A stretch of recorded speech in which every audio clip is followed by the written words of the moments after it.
Welcome to our series, Questions and Answers for a World in Crisis. As always, we look to the words of Sri Aurobindo and the Mother for answers. And today, our subject is the divine.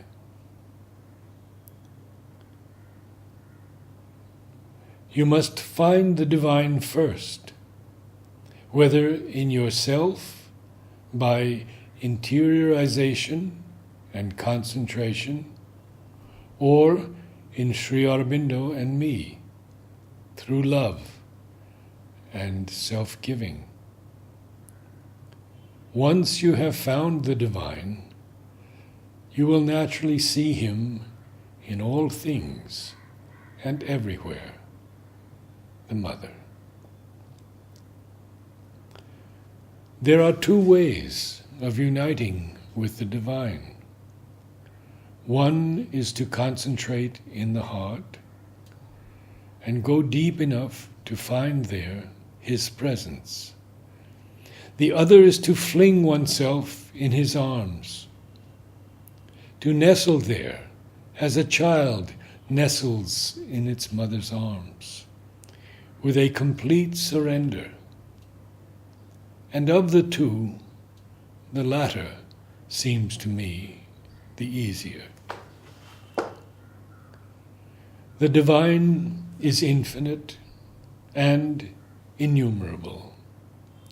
And consequently, the ways of approaching him are also infinite and innumerable.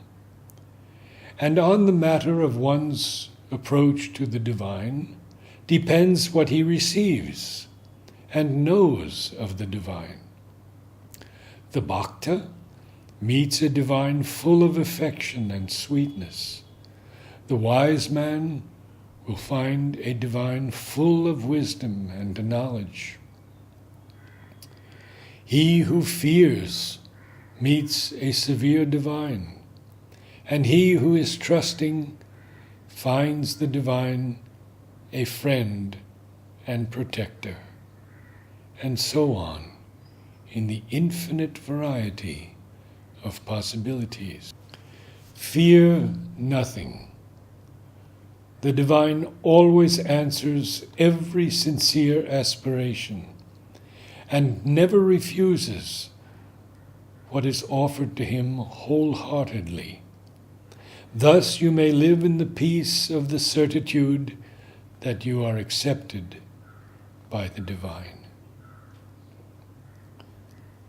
The purpose of individual existence is the joy of discovering the divine and uniting with him. When one has understood this, then one is ready to gain the strength to surmount all difficulties. 22nd November 1971.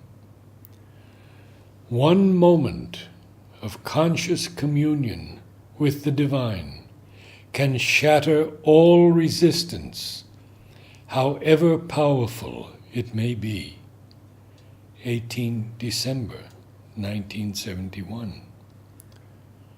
Total union and the perfect manifestation of the divine are the sole means of putting an end to the suffering and misery of the physical world, which are the cause of subconscious pessimism.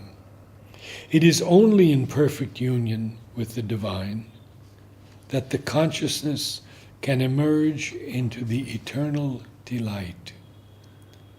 And this conscious union is the true goal of earthly existence. 21st December 1971. To know why we live, discovery of the divine and conscious union with him. The true aim of life is to find the divine's presence deep inside oneself and to surrender to it so that it takes the lead of the life, all the feelings and all the actions of the body. The divine is not far.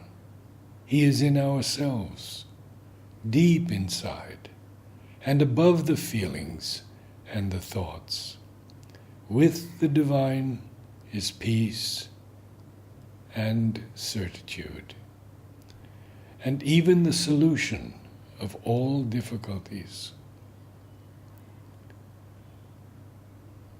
The divine is indeed what you expect of him in your deepest aspiration. Human beings are capable of withdrawing from the divine, and they often do it. But for the divine to withdraw from human beings, that is an impossibility. Be always ready to receive the divine, for he may visit you at any moment. The divine may very well lean down towards you, but to understand him rightly, you must come up to him. To understand the divine, one must become the divine. Closeness to the divine will always grow the growth of consciousness, equanimity, and love. Never forget that you are not alone. The divine is with you, helping and guiding you. He is the companion who never fails, the friend whose love comforts and strengthens. The more you feel lonely, the more you are ready to perceive his luminous presence. Have faith, and he will do everything for you. It is in the divine that we shall always find all that we need. In the divine's light we shall see, in the divine's knowledge we shall know, in the divine's will we shall realize. In the divine is life, light, and joy. In the divine is the sovereign peace. All our strength is with the divine. With him we can surmount all the obstacles. The divine's glory transforms defeats into eternity's victories. Shadows have fled before his radiant brightness. The divine is the sure friend who never fails, the power, the support, the guide.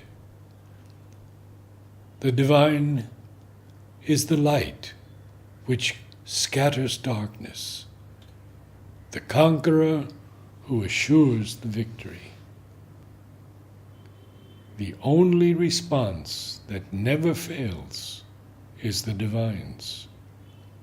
The only love that never fails is the divine's.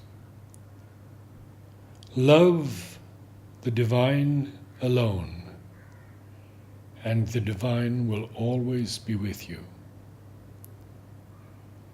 A single occupation, a single aim, a single joy, the divine.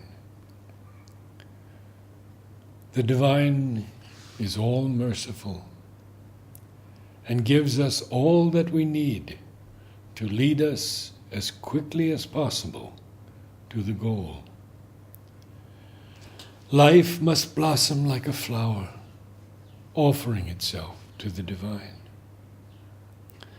One can live the divine even though unable to express the divine. One can realize and be the divine's infinity, though unable to define or explain the divine. 15th December 1954. For him who is in union with the divine, everywhere is the divine's perfect felicity. In every place and in every circumstance, it is with him. 17th December 1954. There is nothing more beautiful than to unite with the divine consciousness. Closeness to the divine will always grow with the growth of consciousness, equanimity, and love. To give oneself to the divine, to receive and be the divine, to transmit and spread forth the divine, these are the three simultaneous movements which constitute our total relation with the divine. Duty towards the divine is far more sacred than any social or family duty. It is all the more sacred because within the human collectivity it is almost wholly ignored or misunderstood. One who has given himself to the divine has no longer any other duty than to make that consecration more and more perfect. The world and those who live in it have always wanted to put human, social and family duty before duty to the divine, which they have stigmatized as egoism. How indeed could they judge otherwise, they who have no experience of the reality of the divine?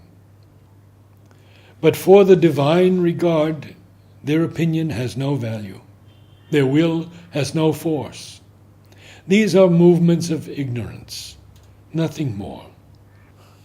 You should not attempt to convince. Above all, you should not let yourself be touched or shaken. You must shut yourself carefully within your ivory tower of consecration and await from the divine alone help, protection, guidance, and approbation. To be condemned by the whole world is nothing to him who knows that he has the approval of the divine and his support.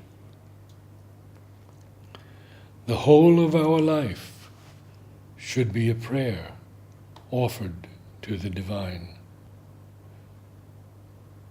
When coming out of sleep, you must keep quiet for a few moments and consecrate the coming day to the divine, praying to remember him always and in all circumstances. Before going to sleep, you must concentrate for a few minutes, look into the day that has passed, remember when and where you have forgotten the divine, and pray that such forgettings should not happen again. 31 August 1953, The Mother.